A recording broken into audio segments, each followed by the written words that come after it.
अपनी जो है वो कंट्रीब्यूट करें। इस तरह की कुछ कॉज रिलेटेड मार्केटिंग भी हो रही होती है। ठीक हो गया जी। आगे आएंगे कल्चर। तो कल्चर जो होता है वो क्या चीज़ होती है, पहले तो हम लोग डिस्कस करते हैं ना कल्चर होता क्या है। Cultural environment consists of institutions and other forces that affect society's basic values.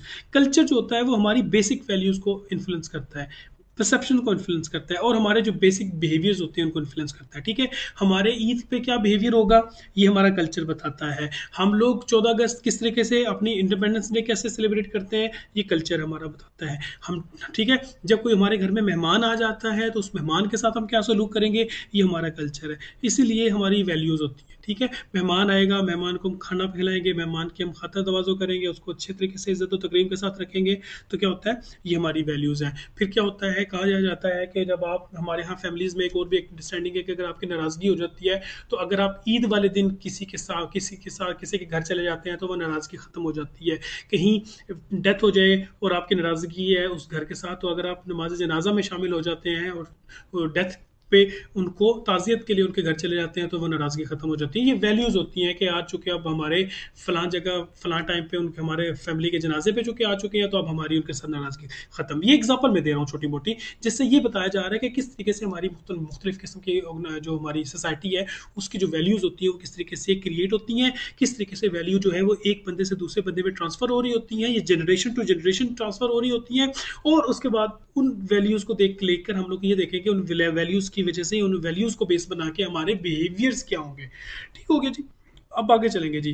Core belief values और सेकेंडरी बिलीफ वैल्यूज, कुछ बिलीफ वैल्यूज ऐसी होती हैं जो हमें हमारे फैमिली मेंबर से ट्रांसफर होती हैं। ठीक है, जो स्कूल से हम लोगों को मिल रही होती हैं। चर्चेज यहाँ पे लिखा हुआ है तो हम अपने मजहबी इबादत गाहें जितने भी लोगों की हैं वहाँ से जो हम लोगों को वैल्यूज़ मिल रही होती हैं। जैसे कि मस्जिद में जब हम जाएंगे पढ़ने के लिए या अपने किसी मजहबी इदारे में जाएंगे और वहाँ से कहा जाएगा कि जब आप किसी से मिलते हैं तो उसको कहते हैं अस्सलाम वालेकुम कहते हैं, तो ये अस्सलाम वालेकुम कहते हैं, हाथ मिलाते हैं। जब आप घर में जाएंगे तो अस्सलाम वालेकुम कहेंगे। ये वो वैल्यू है जो हम लोगों को मुख्तलिफ जगहों से मिल रही होती है, ख़ासतौर पर पेरेंट्स से मिलती होती है। फिर जब हमें पेरेंट्स से मिल जाती है तो फिर आगे री इन्फोर्स कहाँ पे होती है, स्कूल में भी फिर उसके ऊपर चल रहा होता है, मजहबी इबादत गाहों में भी। उसके बाद जब हम नौकरी करने के लिए जाते हैं तो वहाँ पे भी हम लोग उसको अप्लाई करते हैं, और फिर जब गवर्नमेंट हम लोग कर रहे होते हैं तो गवर्नमेंट पे अप्लाई होती है। तो ये वो वैल्यूज़ होती हैं जो हमारे कोर हमारी वैल्यूज़ है जो हमें हमारे घर से मिलती हैं। और हर एक घर में हर एक बच्चे जो है उसको अलग अलग वैल्यूज़ मिलती हैं। तो ज़ाहिर है चूँकि फैमिलीज़ अलग अलग होती हैं, उनकी अंडरस्टैंडिंग अलग होती है, तो कोर वैल्यूज़ चूँकि हैं अलग, तो वो जैसी जैसी उनकी वैल्यूज़ होंगी वही वैल्यूज़ जो है वो बच्चों में ट्रांसफ़र हो जाती हैं। दूसरे नंबर पे क्या चीज़ आती है, ये वो चीज़ें होती हैं जो हमारी फैमिली से तो नहीं, लेकिन फैमिली से बढ़ के जब हम बाहर निकलते हैं तो मुख्तलिफ किस्म की चीज़ें हम लोग सीखते हैं। दोस्तों में हमने कैसे जाना है, सोसाइटी में हमने कैसे मूव करना है, और किस तरीके से हमने चलना है। तो शुरू में कुछ और होता है और फिर आहिस्ता आहिस्ता ये चीज़ें बदलती जाती हैं। ठीक है, और open to change and include people's view. ये जो कोर बिलीव वैल्यूज होती है ना ये चेंज नहीं हो सकती। बहुत कम ऐसा होता है कि ये वैल्यूज चेंज होती हैं। बहुत ज़्यादा तरीके से ये जो वैल्यूज़ होती हैं ये सेम रहती हैं। जैसे मैंने आपको ईद की एग्जांपल दी, रमज़ान में रफ्तारी कैसे होती है, हर फैमिली में अलग अलग अंदाज होता है, लेकिन ये कोर वैल्यूज़ होती हैं कि हमारी इफ्तारी ऐसी होगी, हमारी ईद पे हमारी ये एक्टिविटीज़ होंगी। तो ये तमाम की तमाम चीज़ें कोर। सेकेंडरी वैल्यूज़ जो होती हैं वो जो है वो चेंज भी हो सकती हैं, और ये वो होती हैं जो हम लोग बाहर सोसाइटी में जाके सीखते होते हैं। सोसाइटी में कैसे सीखते होते हैं, माशरे में दोस्त जिस तरह के होंगे उस तरह की हमारी वैल्यूज़ बन जाएंगी। ऑर्गेनाइजेशन में जब जाएंगे तो ऑर्गेनाइजेशन की जो वैल्यूज़ होंगी हमने वो अडॉप्ट कर ली है, तो वो हमारी फैमिली वैल्यू के बराबर या उससे मुतसादब भी हो सकती है, उससे अलग भी हो सकती है, लेकिन ऑर्गेनाइजेशन की वैल्यूज़ को हम लोगों ने लेके चलना है। फिर नेचर भी बाज़ औक़ात इंसान की होती है। फिर उसके बाद नेचर के अलावा यूनिवर्स, नेचर से मुराद ये है कि जिस तरीके का इन्वायरमेंट होगा, जिस तरह की नेचर होगी, जिस तरह का क्लाइमेट होगा, उस हवाले से फिर वैल्यूज़ में डिफरेंस आ जाता है, और आखिर में दुनिया भर की वैल्यूज़। ठीक है, तो ये इसको थोड़ा सा मैं अगर और एक्सप्लेन करूँ तो ये आपकी फैमिली वैल्यूज़ हो गई।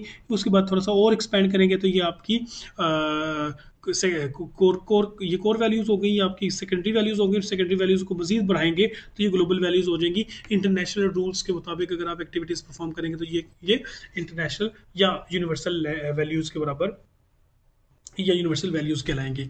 फिर बच्चों अगला जो टॉपिक है हमारा वो ये है कि हम लोगों ने ये डिस्कस करना है कि कल्चरल इन्वायरमेंट जो है वो कौन कौन सी उसमें चीज़ें आती हैं। Shift in secondary cultural values, जैसे थोड़ी देर पहले ऊपर मैंने आपको डिस्कस करते हुए बताया था कि सेकेंडरी वैल्यूज है, इसमें तब्दीली भी आ जाती है। तो इसमें तब्दीली कैसे आ जाती है? Number one, people's view of themselves, लोग जो है वो अपने बारे में जैसे सोच रहे होते हैं तो अपने अंदर तब्दीली लाने की कोशिश कर रहे होते हैं। People vary in their emphasis on serving themselves versus serving others. ठीक है, ये इंसान की जो वैल्यूज होती है कि इंसान अपने आप को कैसे सर्व करेगा, दूसरों को कैसे सर्व करेगा, अपने सामने कैसा नजर आएगा, दूसरों को कैसा नजर आएगा, दूसरों के सामने कैसा बिहेव करेगा, इसमें तब्दीली आ जाती है। पीपल्स व्यू अबाउट अदर्स, मोर कुकुइंग, कुकुनिंग का मतलब होता है बेटा वो लोग जो बहुत ज्यादा लेजी लोग होते हैं, जो बिल्कुल घर में बैठे रहते हैं। तो आजकल के जमाने में स्टेइंग होम कुक मील्स, ये लोग कहते हैं कि यार बस घर में रहते हैं, बाहर नहीं जाते और घर में ही हम लोग स्टे करेंगे। और बहुत से लोग ऐसे होते हैं जो कि बाहर घूमने फिरने के लिए बाहर जाया करते हैं और सोशल हो जाया करते हैं। बहुत से लोगों की वैल्यूज ऐसी हैं जो सोशल नहीं होते, कुकुनिंग होते हैं। कुकुनिंग का मतलब होते हैं वो लोग जो लेजी हैं, जो बहुत ज़्यादा घर से बाहर नहीं निकला करते। और हम लोग बस आखिर की तरफ लास्ट की तरफ आ रहे हैं बच्चों। ये लास्ट हमारा जो कल्चरल वैल्यूज है, इसमें shift in secondary cultural values में हम पढ़ रहे हैं। Number 3, people's view of organisations. पहले हम लोगों ने पढ़ा पीपल्स व्यू ऑफ देमसेल्व्स, फिर हमने पढ़ा पीपल्स व्यू ऑफ अदर्स, और तीसरे नंबर पे आएगा people's view of organisations. Organisation के बारे में क्या समझते हैं? Decline of loyalty towards companies. मिसाल के तौर पे पहले मैं नई नई नौकरी आती है, साल 1 साल 2 साल गुजरते हैं तो हम कहते हैं यार ये कंपनी बहुत अच्छी है, मैं बड़ा लॉयल होता हूँ।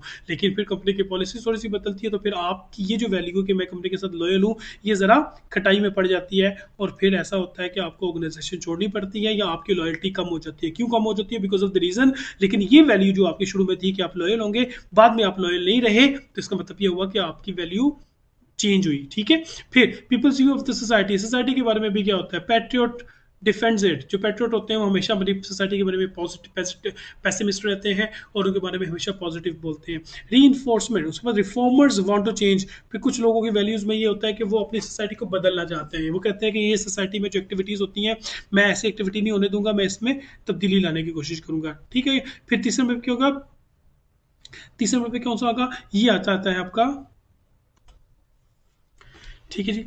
तीसरे नंबर पे आता है मेलकॉन्ट्स। मेलकॉन्टेंट्स वो लोग होते हैं जो दिन का बददिल हो, जो बददिल होते हैं, जो नाखुश होते हैं, जिससे चीज़ें खुश नहीं होते। जो लोग खुश नहीं होते वो फिर क्या करते हैं? वो चाहते हैं कि मैं इस सोसाइटी से निकल जाऊँ, मैं कहीं और चला जाऊँ, मैं ये शहर छोड़ दूँ, मैं इस इलाका छोड़ दूँ, मैं मुल्क छोड़ दूँ, वगैरह वगैरह वगैरह। फिर आगे जाएंगे जी, शिफ्ट इन सेकेंडरी वैल्यूज में आखिर में आएगा people's view of nature. Nature के बारे में लोग क्या सोच रहे होते हैं? नेचर के बारे में सोचते हैं, इंसान की सोच होती है, वैल्यू होती है, वो क्या है कि some feel ruled by it. ठीक है, some feel in harmony with it. कुछ लोग जो हैं वो नेचर के बारे में एक राय रखते हैं, कुछ लोग जो है वो और राय रखते हैं, और कुछ लोग जो हैं सम सीक टू मास्टर इट। कुछ लोग कहते हैं कि जैसी नेचर है वैसे ही चलने दें, कुछ लोग कहते हैं कि नेचर के साथ मिलकर चलना है, कुछ लोग कहते हैं कि नहीं हमने नेचर को तब्दील करना है, हमने इन्वायरमेंट को बदलना है। ठीक है, उसको मास्टर करना है, मास्टर से मुराद उसको अपने बस में करना है। ठीक हो गया। आखिर में आएगा यूनिवर्स के बारे में, दुनिया भर के बारे में लोग सोचते हैं कुछ एक। ठीक है, रीन्यूड इंटरेस्ट इन स्पिरिचुअलिटी। जब यूनिवर्स के बारे में सोचते हैं तो स्पिरिचुअलिटी हमारी बढ़ जाती है। देखो कायनात ऐसी बनी वैसी बनी और अल्लाह ताला ने ये बनाया, और वो लोगों की सोच बदलती है। जब सोच बदलती है तो लोगों के परचेजिंग पैटर्न्स बदलते हैं। फिर डेवलप मोर परमानेंट वैल्यूज। फिर इससे क्या होता है कि ज्यादा परमानेंट वैल्यूज बन जाती हैं। ठीक है, और कैसे कैसे परमानेंट उसके बाद आखिर में आएगा परमानेंट वैल्यूज। परमानेंट वैल्यू बार बार बताइए कि वही वैल्यूज होंगी जो आपकी जो है वो फैमिली मेंबर से आपको ट्रांसफर होती है और बाद में इन्फोर्स होती है आपकी सोसाइटी में। फिर आखिर में आएगा व्यूज ऑन रिस्पॉन्डिंग। ठीक है, हम लोग जब रिस्पॉन्ड करते हैं किसी चीज़ के बारे में, किसी भी इन्वायरमेंट के बारे में, मिसाल के तौर पे एग्जांपल कि हमारे घर में अगर एग्जांपल छोटी सी अगर मैं देता हूँ आपको कि अगर हमारे घर में गेस्ट आ जाते हैं तो जो गेस्ट तो आ गए, अब गेस्ट जब आ गया तो उसके आने पे जो हम लोग रिस्पॉन्ड करेंगे, ठीक है, वो रिस्पॉन्ड करेंगे अकॉर्डिंग टू आवर वैल्यू। मिसाल के तौर पे हम उसको कुछ खाए पिलाए बगैर भेज देंगे, ये हमारी वैल्यू है कि हम अपने मेहमानों को खाना नहीं खिलाते होते। अगर हम उसको बिठाएंगे और अच्छे तरीके से डील करके उसको बहुत अच्छे तरीके से तवाज़ो करके भेजेंगे तो ये भी हमारी वैल्यू है। अगर हम बहुत हैवी किस्म का उसको हम सर्व करेंगे कि नहीं आपने आज यहाँ पे रहना है तो आपने खाना भी खा के जाना है, आपने हाई टी भी हमारे साथ करके जानी है, और आपने 1-2 दिन के बाद जाना है, हमने आपको बहुत ज़्यादा सर्व करना है, मैं आपको घुमाने फिराने के लिए लेके जाऊँगा, आप हमारे शहर में आए आप। तो इस तरह की जब सिचुएशन होगी तो इसका मतलब ये भी सारी की सारी क्या चीज़ शो करेगी? हमारी वैल्यू शो करती है। तो जब हम लोग अपने मेहमान के आने पर, यानी कि किसी न किसी इवेंट के ऊपर जब हम रिस्पॉन्ड करेंगे तो हमारा रिस्पॉन्ड तीन किस्म का होता है। एक चीज़ होती है अनकंट्रोलेबल। अनकंट्रोलेबल अनकंट्रोलेबल का मतलब होता है एक ऐसी चीज़ जो हमारे कंट्रोल में नहीं होती, जैसे कि इन्वायरमेंट है। आज बारिश हो गई, मिसाल के तौर पे अगर आज बारिश हो गई, तो बारिश जब हो जाएगी तो फिर ज़ाहिर है हमें उस बारिश की वजह से अपने एक्शंस को बदलना पड़ेगा। ठीक है, मौसम एकदम ठंडा हो गया तो ये मौसम जो